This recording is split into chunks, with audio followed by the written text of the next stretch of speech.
Assalamualaikum warahmatullahi wabarakatuh. Alhamdulillah wassalatu wassalamu ala Rasulillah Sayyidina Muhammad ibn Abdullah wa ala alihi wa sahbihi wa man wala. Subhanaka la ilma lana illa ma 'allamtana innaka antal alimul hakim.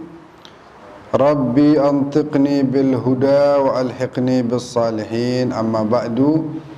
Bapak-bapak, Ustaz, bapak-bapak, ibu-ibu semuanya yang saya muliakan, alhamdulillah kita kembali bertemu di pengajian Selasa malam atau malam Rebo. Insyaallah semuanya dalam keadaan sehat walafiat. Amin ya rabbal alamin. Langsung kita masuk ke pembahasan kita hari ini, pembahasan kelima. Jadi ini udah pertemuan kita yang kelima. Pembahasan kita hari ini tentang marah. Sifat marah itu seperti apa? Kapan kita boleh marah, kapan kita nggak boleh marah? Apa konsekuensi kalau orang demen marah? Nanti kita akan bahas pada hari ini. Karena kita dalam menjalani kehidupan ini kan harus ikut kepada tuntunan kita, yaitu Rasulullah sallallahu alaihi wasallam. Tadi beliau imam kita memimpin pembacaan qasidah. Di situ beliau baca, ya akramal khalqi ma liman aludhu bihi siwaka inda hululil hadithil hamimi. Wahai makhluk paling mulia, ma liman aludhu bihi, saya enggak punya orang yang nanti saya mintain pertolongan, siwaka, kecuali hanya engkau aja. Enggak bisa minta tolong sama bapak, sama ibu, sama suami, sama istri, sama anak, nggak bisa. Yauma yafirrul mar'u min akhi, di hari itu orang lari dari saudaranya, wa ummihi wa abih, lari dari ibu, lari dari bapak, wa sahibatihi wa bani, lari dari bininya, lari dari anak-anaknya. Likulli mri'in, bagi setiap orang, yauma idzin, pada hari itu, likulli mri'in minhum yauma idzin sya'nun yughni. Masing-masing bawa urusan yang berat, masing-masing punya masalah yang berat. Jadi hanya ngurusin dirinya masing-masing. Udah lupa. Bahkan orang yang lagi gendong aja itu, apalagi disebutkan itu nanti di padang mahsyar waktu dihisab kita satu persatu. Bahkan di hari kiamat aja udah seberat itu gitu ya. Udah, apalagi nanti di padang mahsyar kita tapi tadi kita berharap kepada Rasulullah. Nah, untuk kita bisa berharap kepada Rasulullah, kita paling enggak ngikutin dulu nih. Ngikutin. Kayak apa tuntunan beliau? Nah, hari ini kita mau bahas tuntunan beliau tentang sifat marah. Sifat marah atau bahasa Arabnya al-ghadab. Al-ghadab. Ya, kita bahas. Bismillahirrahmanirrahim. La taghdab mastata'ta wa zayyin nafsaka bizinatil hilm. Kalau bisa jangan pernah marah, katanya. Sebisa mungkin hindarin sifat marah. Wa zayyin dan indahkanlah, perindahlah, hiasilah dirimu bizinatil hilm, dengan perhiasan yang namanya al-hilm. Suka maafin orang, lembut, baik, sopan, santun. Wa'lam annal ghadaba miftah kulli su. Ketahuilah bahwasanya marah itu kunci dari segala sifat keburukan. Orang kalau udah marah nanti nyamber ke sifat-sifat buruk lainnya. wala'alla shiddatahu tuaddi bi sahibiha ila mautil faj'ah. Bahkan kadang-kadang orang ada yang karena demen marah sampai mati mendadak gara-gara demen marah. Kan kita suka dengar tuh, lu jangan marah terus, hati-hati ntar jantungan. Kan gitu. Karena memang itu berpengaruh. Orang kalau suka marah, pengaruh sama kondisi jantungnya. Dia berpengaruh. Makanya kita sebisa mungkin hindari sifat marah itu tadi. Taib, sifat pemarah itu bisa merusak iman seperti cuka merusak madu. Jadi madu kalau kita tuangin cuka, tuh madu rusak. Nah, iman kalau kita tuangin merasa marah, iman ini akan rusak. Nauzubillah min dzalik. Bahkan diceritakan di zaman Harun ar-Rasyid, seorang khalifah dari kalangan Bani Abbas. Katanya, Harun, tahu gak ada satu laki-laki kemarin ceraiin 5 perempuan sekaligus. Kata Harun, mana ada, orang cuma boleh kawin 4 maksimal, bagaimana ceritanya bisa ceraiin 5? Katanya, jadi begini ceritanya. Kana li rajulin arba'u niswatin. Seorang laki-laki punya 4 istri. Fadakhala alaihinna yawman fawajadahunna mutanazi'at. Suaminya masuk ke rumah, kebetulan tinggal bareng nih. Berempat tinggal bareng. Masuk ke rumah, ini berempat lagi berantem. Berempat berantem satu sama lain. Faqala ila mata hadzal tanazu'. Kata si lakinya bilang, "Sampai kapan sih pada mau berantem terus?" Kata salah seorang dari istrinya bilang, "Sumber masalah kamu wahai suamiku," katanya. Akhirnya yang ngomong nih langsung kata lakinya, "Pergi kamu saya ceraiin." Kata si suami ngomong ke salah satu dari 4 istri, "Pergi kamu saya ceraiin." Kemudian istri yang satu lagi bilang, "Kenapa kamu ceraiin dia? Harusnya kamu didik dia dengan cara yang baik. Walau adabtaha bi ghairi dzalika lakunta haqiqan." Kamu ajarin, jangan begini caranya, kamu kesel kamu ceraiin. Akhirnya yang nasihatin ini juga diceraiin. "Kamu juga pergi, saya ceraiin kamu. Kurang ajar kamu," begitu. Akhirnya yang ketiga ngomong, "Kenapa kamu begitu? Itu 2 yang kamu ceraiin demi Allah baik kepada kamu, sering berbuat baik kepada kamu. Kenapa kamu ceraiin? Kamu juga nih, saya ceraiin juga." Akhirnya yang keempat bilang, "Kamu cuma bisa ngomong cerai-cerai doang, nggak bisa ngomong yang lain. Udah 3 istri kamu ceraiin sekaligus, nggak ada kata-kata lain selain cerai. Apa kek? Ajarin kek yang benar, didik kek, kasih tahu." Akhirnya kata si suami, "Wa anti taliqun aidan." Kamu juga saya ceraiin. Jadi 4-4-nya langsung diceraiin nih. Peristiwa ini didengar sama tetangganya. Tetangganya perempuan nih. Dengerin. Cerai 4 sekaligus. Akhirnya si tetangganya bilang begini, "Nggak ada malu dasar kamu. Nanti orang bakal dengar semuanya. Kalau kamu ini lelaki paling lemah, dia ada masalah dikit cerai, masalah cerai 4-4-nya sekaligus diceraiin. Dasar lelaki lemah kamu." Kata ini laki-laki apa ya? "Kamu juga saya ceraiin kalau suamimu ngizinin," katanya. Tahu gak apa yang terjadi? "Kamu juga saya ceraiin kalau lakimu izinin," katanya.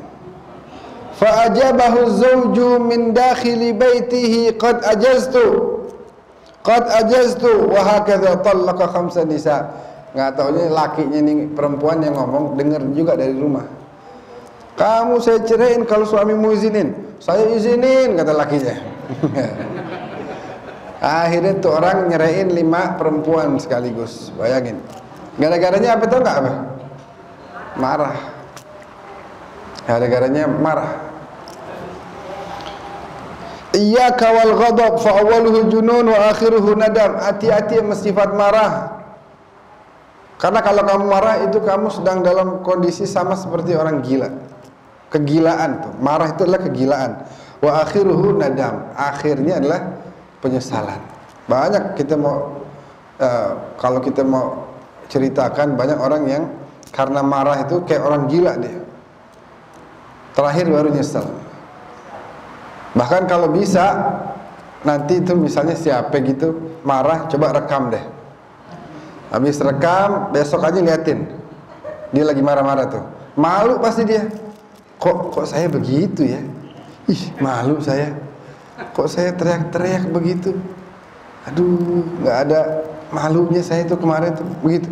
Karena itu emang gila ya. Sifat marah itu gila. Marah itu akan menurunkan orang tersebut dan akan menunjukkan aib-aibnya. Jadi dengan marah dia membuka aibnya sendiri. Waliyazubillah min dzalik. Seorang pernah datang ke Rasulullah, ya Rasulullah, ajarin saya dong ilmu apa gitu yang manfaat buat saya. Kata Nabi, jangan marah. Nabi cuma bilang gitu dong. La taghdab. Kata si laki-laki ini yang minta nasihat, terima kasih ya Rasulullah. Akhirnya dia pulang ke kampungnya. Pulang ke kampungnya, ternyata di kampungnya lagi ada perang antara kelompok dia dengan kelompok lain. Masing-masing udah rapi, udah bawa senjata mau perang. Pas orang ini pulang melihat kelompoknya udah siap-siap perang, dia ambil juga senjatanya dia. Akhirnya dia gabung bersama kelompoknya tadi. Tsumma dzakara qaula Rasulillah. Dia ingat kemudian pas mau perang, udah marah dia, mau lawan itu musuh, keingetan omongan Nabi, la taghdab, jangan kamu marah. Akhirnya apa? Faramas silah, dilempar itu senjata, ditaruh, enggak dipegang lagi. Dia datengin musuhnya. Wahai saudara-saudaraku, katanya, kalau ada yang luka di antara kalian, ya, atau ada yang terkena pukulan, maka saya akan tanggung, saya obatin. Yuk, berhenti dah perangnya dah. Saya yang akan ngurusin. Mana coba? Oh, itu kena tuh, sini. Akhirnya kata kelompok itu juga bilang apa? Ya udah, biar kami aja yang ngurusin dah. Ini keluarga kita nih. Udah kamu urusin aja tuh kelompok kamu, kami urusin kelompok kami dan kita selesai perangnya. Jadi selesai. Hilang. Karena apa? Karena meredakan amarahnya. Tapi kalau dia ikut marah, boleh jadi dia yang jadi korban.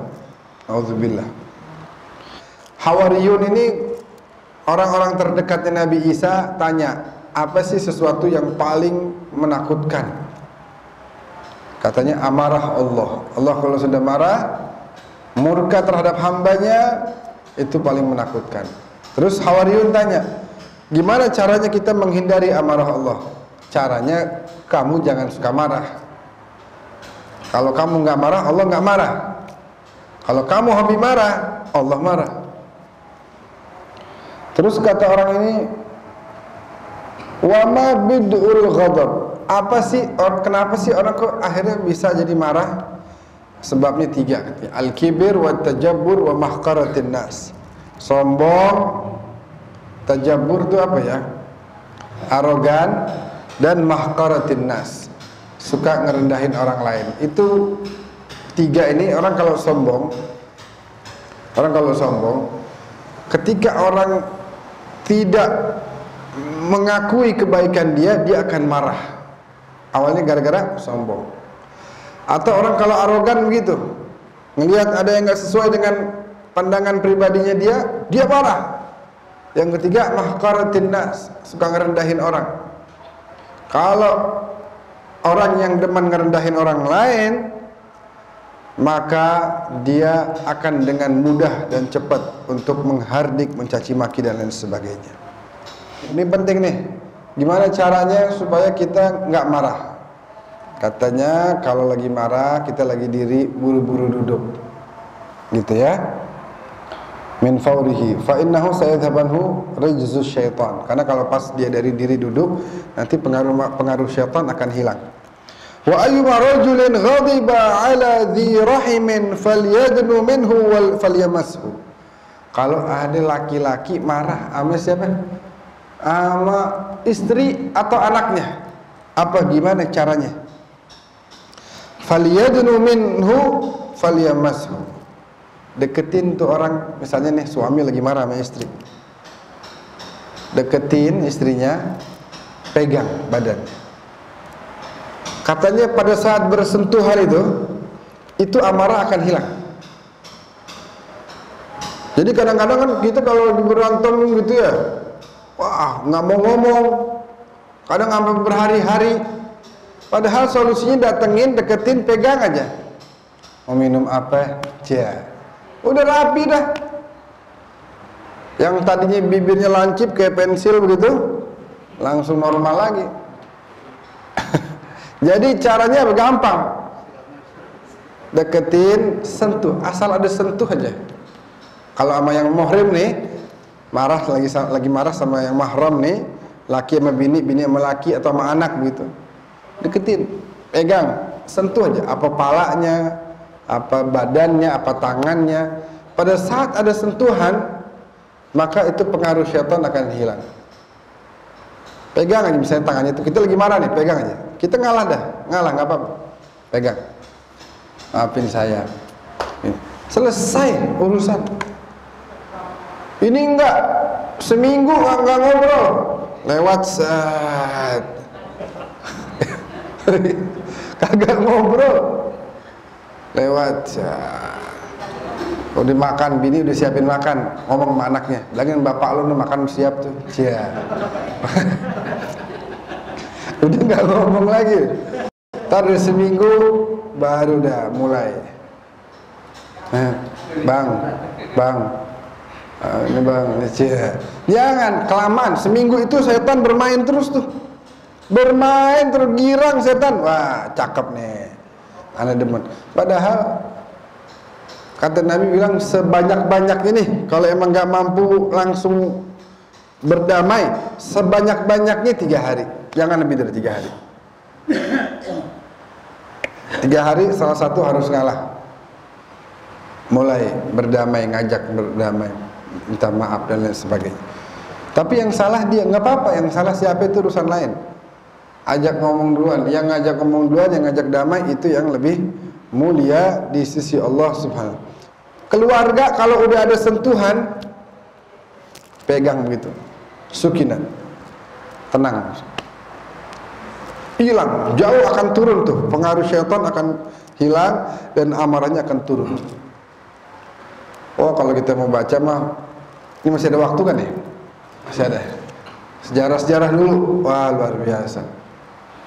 Al-Imam Ali Zainal Abidin, cicitnya Rasulullah Sallallahu Alaihi Wasallam, seorang yang mulia, yang dikenal sebagai Sayyidus Sajidin, Zainul Abidin. Oh luar biasa. Beliau lagi sholat di masjid di Madinah nih. Di sholat, jadi gini, ada orang datang dari luar kota, datang. Dulu ada juga hotel, cuman namanya kalau dulu itu nuzul kalau di Arab. Kalau sekarang bahasa Arabnya funduk. Kalau dulu nuzul, tempat turunnya orang-orang yang berdatangan beristirahat di situ. Kamar-kamar begitu sewa. Ini orang baru datang, sewa kamar di tempat penginapan. Taruh barang-barangnya, ya diantaranya dia taruh duitnya dia juga. Duit itu taruh di cap, kis plastik gitu. Taruh duitnya di dalam kamar. Habis itu dia pergi, dikunci kamarnya, dia pergi ke masjid. Ada Sayyidina Ali Zainal Abidin, satu orang di masjid, hanya beliau aja lagi sholat. Ini orang datang sholat juga. Ini orang datang sholat juga. Selesai sholat, ini orang nyariin duitnya. Tadi duit saya mana? Apa pas lagi di tempat wudhu tadi jangan-jangan diambil sama orang ini nih, katanya. Nah, ya, ini orang nggak kenal siapa nih. Yang lagi sholat tuh siapa dia nggak tahu. Akhirnya ditungguin duduk. Ini lagi sholat, Sayyidina Ali bin dia duduk di sampingnya. Beliau lagi sholat, lagi udah tahiyat akhir gitu. Assalamualaikum warahmatullahi wabarakatuh. Sebelah ini langsung, pencuri, buruan balikin duit anak.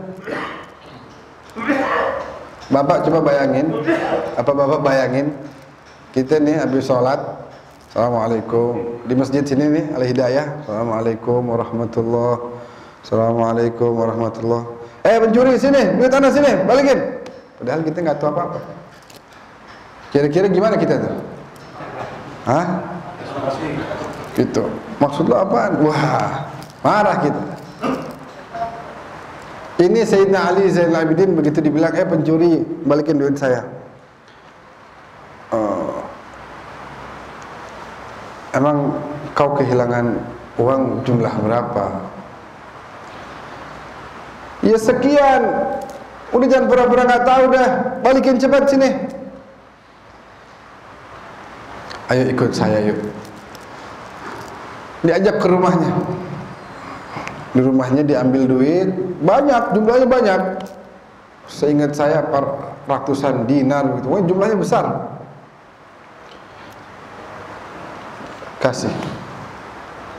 Kasih masuk nih, Sayyidina Ali Zainal masuk. Ini orang tanya, ini rumah siapa nih? Tadi tuh orang yang barusan jalan sama saya itu siapa? Oh itu Ali Zainal Abidin Ibnu Husain Ibn Ali bin Abi Talib Ibnu Fatimah binti Rasulullah sallallahu alaihi wasallam. Cicitnya Nabi. Ya Allah, saya baru saja menuduh cicit Nabi sebagai pencuri. Ya Allah, masuk lagi dia. Assalamualaikum. Nih duitnya nih. Ya. Saya balikin. Jadi habis dia terima duit tadi ada yang kelewat. Habis dia terima duit dia pulang dulu ke tempat penginapan. Nggak tanya duitnya ada di situ. Di kamar dia. Balik lagi, ini rumah siapa nih tadi nih? Rumahnya Ali Zainal Abidin. Oh, maafin saya, ternyata duit saya ketinggalan di hotel tempat penginapan. Ini saya balikin nih. Oh, enggak. Adapun permintaan maaf kamu, kata dia. Tadi begitu kamu katain saya, detik itu juga saya langsung maafin kamu. Adapun duit, kita nih keluarga Rasulullah, kalau udah ngeluarin sesuatu, kita nggak akan terima lagi. Gitu. Ambil, sedekah untukmu. Itu bayangin. Akhirnya nih orang jadi ahli ibadah gara-gara apa? Ngelihat akhlak yang luar biasa. Gara-gara Sayyidina Ali Zainal Abidin berhasil untuk tidak marah. Al-Habib Muhammad bin Abdullah Al-Haddar, guru daripada guru kami, tinggal di Yaman dulu. Begitu. Pernah dikatain orang di masjid, sampai rumah baru memaafkan. Itu pada saat dia memaafkan di rumah, dia minta maaf sama Allah. Karena apa? Minta maaf ya Allah, saya baru memaafkan di rumah. Nah, harusnya pada saat dia katain saya itu langsung saya maafin. Tuh, bukan sehari 2 hari, bukan seminggu, bukan. Cuma beda berapa menit doang. Itu dia nyesalnya luar biasa. Nah bahkan ini Sayyidina Ali Zainal Abidin, ada lagi satu lagi nih saya tutup nih habis kisah ini karena udah mau isya ya. Pernah beliau duduk di satu tempat. Budak itu dulu diperjualbelikan. Harganya mahal, kalau sekarang mungkin harga mobil begitu. Ini mau beli budak nih berapa? Mungkin kalau harga sekarang 100 juta, 200 juta. Nah, tergantung dari kemampuan si budak tersebut. Ini budaknya beliau datang bawa marak. Tahu marak nggak? Marak itu kuah, kayak di sini mungkin ya kayak sop gitulah. Kuah sop panas. Mau nyuguhin, ini tuannya mau makan nih. Tuannya mau makan. Dia datang bawa nih sop yang mendidih. Begitu udah dekat, sopnya jatuh, tahu kena apanya? Kena mukanya, pipinya. Coba Bapak pernah nggak bayangin gitu? Pembantu datang bawa terus kena muka kita, mana panas lagi. Atau anak kita bahkan boleh jadi kita marahin juga tuh. Anak kita sekalipun yang kita sayang, kalau dia berdatang bawah terus dituangin gitu karena dia nggak hati-hati, kita akan marahin. Hati-hati. Iya, mungkin kita bisa marah sama dia, marah yang luar biasa. Ini Sayyidina Ali Zainal Abidin begitu kena, beliau langsung kaget gitu ngelihat ke arah pembantunya. Pembantunya ketakutan. Langsung pembantunya, memang pembantunya ulama. Ini ulama besar, pembantunya aja alim juga, ulama juga. Kata pembantunya bawa ayat Allah. Wal kadhiminal ghaidh. Itu firman Allah dalam Al-Quran tentang orang-orang yang bisa menahan amarahnya. Jadi waktu Sayyidina Ali Zainal Abidin itu melihat kepada pembantunya, emang bukan mau marah, cuma karena kaget gitu, beliau jadi ngelihat ke atas, kemudian pembantunya ketakutan. Dikira mau marah, padahal memang nggak mau marah. Kata pembantunya, wal kadhiminal ghaidh. Orang-orang yang pandai menahan amarahnya, itu ayat Al-Quran. Kata beliau, kadhimtu ghaidhi, saya tahan, saya tidak mau marah. Wal afina 'anil nas. Orang-orang yang pandai memaafkan orang lain. Kata Sayyidina Ali Zainal Abidin, si majikan ini bilang, afautu ank, aku maafkan kamu. Wallahu yuhibbul muhsinin. Allah demen sama orang-orang baik yang berbuat baik. Langsung apa? Kau saya bebaskan, tidak jadi budak lagi. Jadi berbuat salah, dimaafin, dimaafkan, dibebaskan. Orang dulu kalau pas lagi marah dibawakan ayat Allah Al-Quran itu langsung sadar. Kalau orang sekarang kayaknya enggak deh. Wal kadhiminal ghaidh, apaan lo kazim-kaziman, sini lo. Kurang ngajar. Jangan pakai kazim-kazim, sini. Berantem kita sini gitu. Orang Arab tuh dulu waktu saya kuliah saya suka perhatiin tuh. Ada ribut di jalanan. Saya mobil sama mobil. Mobil nih, wah ribut, kena. Turun. Pas ada yang bilang shallu ala nabi, itu semua langsung Allahumma shalli wa sallim barik alaihi. Langsung diam. Gak ada yang berani ngelanjutin teriak-teriakannya. Ah, kamu ini. Ada yang teriak shallu ala nabi, Allahumma shalli wa sallim barik alaihi. Takut langsung deh. Karena menghargai, menghormati Rasulullah sallallahu alaihi wasallam. Kalau di kita mah kayaknya kagak mempan ya. Apa lu solu-soluan? Wah, bisa nggak ada yang mau kalah. Mobil ceritanya ada mobil satu jalan, ini jalanan gang, cuma buat muat satu mobil.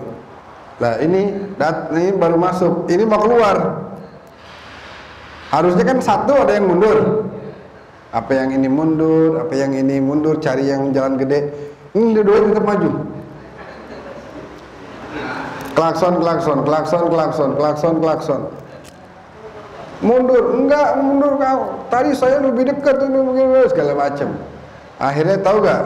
Yang satu mau nunjukin kalau dia ini nggak bakal mundur. Caranya gimana? Rupanya dia habis beli majalah, beli koran. Dia ambil tuh koran, dia baca. Di dalam mobil nih, dia baca koran. Dia mau nunjukin nama depannya nih. Percuma, Anda nggak bakal mundur. Ya kan? Kalau orang Betawi bilangnya apa tuh? Beteka. Lu beteka lu, nggak bisa dibilangin. Dia baca koran, nunjukin bahwa dia nggak bakal mundur. Yang satu marah nih, kurang ngajar, dia baca koran lagi. Waduh, Ana mundur, Ana nggak mau juga mundur. Akhirnya dia bilang apa? Dia klakson, Bang, kalau korannya udah kelar dibaca, pinjam ya, aku mau baca juga di sini katanya. Waduh, luar biasa. Jangan, harus kita ngalah. Kita hindari sifat marah, Allah akan juga tidak marah kepada kita. Kata Nabi Isa, cara menghindari amarah Allah adalah dengan cara tidak marah. Kitanya dulu nggak marah. Jangan marah. Maafin. Al-kadhimin al-ghaidh. Menahan amarah. Wal 'afina 'anil nas. Maafkan orang lain. Wallahu yuhibbul muhsinin. Dan Allah mencintai orang-orang yang berbuat baik. Jadi kita tahan amarah kita, maafkan orang yang salah sama kita, dan berbuat baiklah sebanyak mungkin, ya, begitu ya. Cuma jangan dipakai nih ntar wah cakep juga tuh ayat tuh, gue mau mencuri nanti yang punya rumah gue bilang wal kadhiminal ghaidh wal afina 'anil nas, ya nggak boleh begitu, jangan.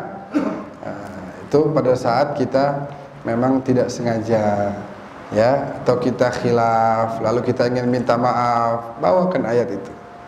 Orang-orang yang menahan amarahnya, orang-orang yang gemar memaafkan orang lain, dan orang-orang yang gemar berbuat baik sebanyak mungkin. Mudah-mudahan Allah menjaga kita, lisan kita nih insya Allah nggak keluar kecuali yang baik-baik aja, ya.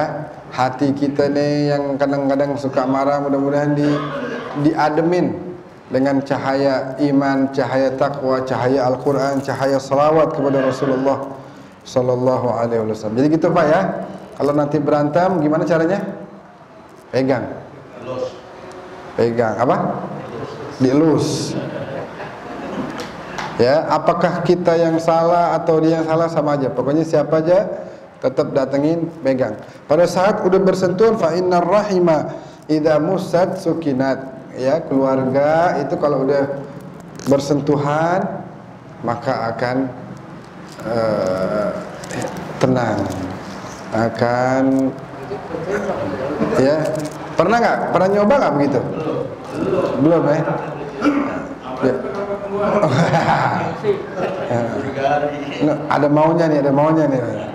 Oh, iya kadang-kadang begitu, 2 hari 3 hari. Kalau ketemu kebetulan lewat gitu, main melengos aja, kagak ditegur, jangan begitu. Itu tadi lihat Habib Muhammad Al-Haddar, Syekh Masyayikhna, itu cuma beda semenit aja nggak langsung maafin, nangis-nangis minta maaf sama Allah.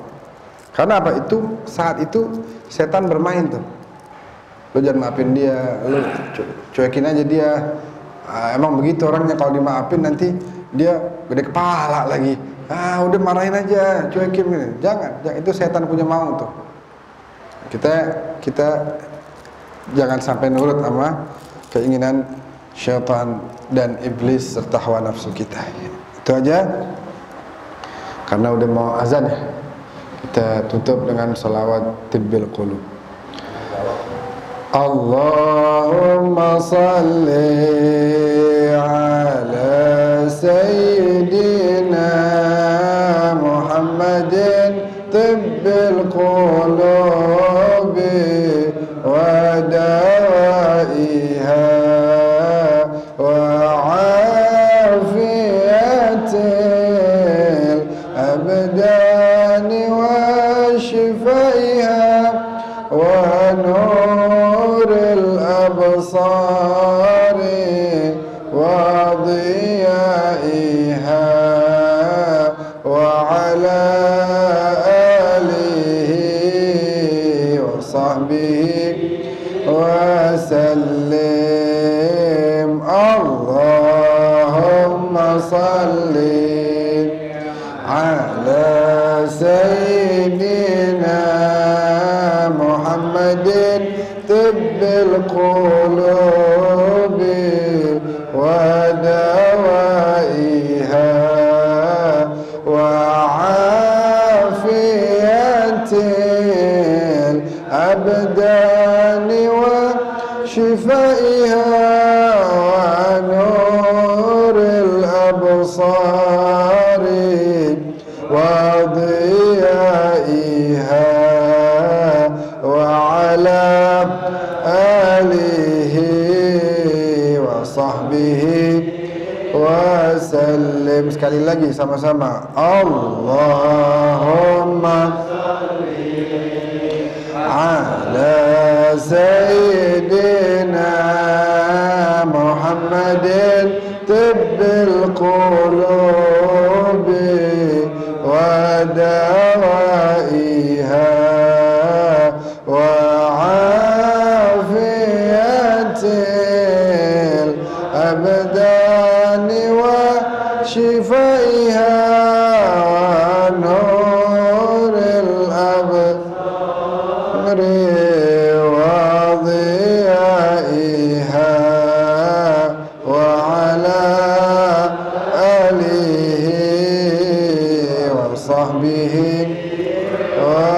sallim. Allahumma salli wa sallim wa barik alaihi wa ala alihi. Sekian wal afu minkum. Assalamualaikum warahmatullahi wabarakatuh.